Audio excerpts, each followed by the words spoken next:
রুকুকারীদের সাথে রুকু করো, তার মানে জামাতে নামাজ আদায় করো। একা একা নামাজ আদায় করে মসজিদে যায় না ওজর ছাড়া, এমন মুসল্লিও বাংলাদেশে আছে না? বা জামাত নামাজ আদায় করতে হবে, বা জামাত। রাসূল সাল্লাল্লাহু আলাইহি ওয়াসাল্লামের জীবনের শেষ কথাটাই ছিল সালাত। বলেন কি? নামাজ আগে। বলেন নামাজ কি? নামাজ আগে। নামাজ ছাড়া কেউ নিজেকে মোমেন দাবি করার কোনো সুযোগ। আজান হবে, ছেলে মেয়ে সবাইরে নিয়ে নামাজ আদায় করতে হবে। আজান হওয়ার পর আর কোনো কাজ নাই, ডাইরেক্ট কোথায় চলে যাব? মসজিদে চলে যাব। কার জিকির করার জন্য? এখন আপনাদের থেকে কয়েকটা পরীক্ষা নিয়ে বলেন তো, নামাজ কয় ওয়াক্ত পড়তে হবে? কয় ওয়াক্ত? 5 ওয়াক্ত নামাজের ভিতরে 12 রাকাত সুন্নত আছে, আছে নি? আমাদের দেশে এখন আর সুন্নত পড়া লাগে না, তারা নাকি সৌদি আরবে শিখেছে।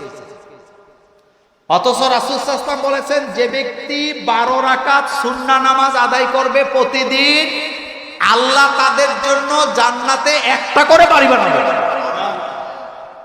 আজকে মাসের কয় তারিখ? মুরব্বীরা বলেন আজকে মাসের কয় তারিখ?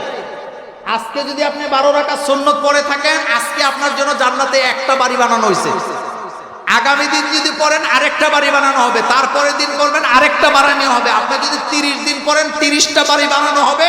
আপনি যদি 365 দিন পড়েন 365টা এক বছরের মধ্যে জান্নাতে বাড়ি বানায় দেবেন।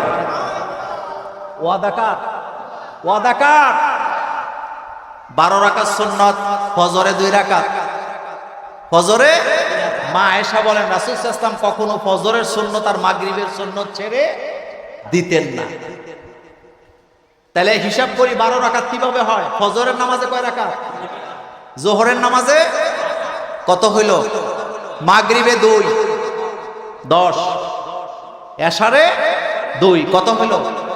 আবার গণেন, ফজরে 2, যোহরে 6, 6 আর 2 কত হলো?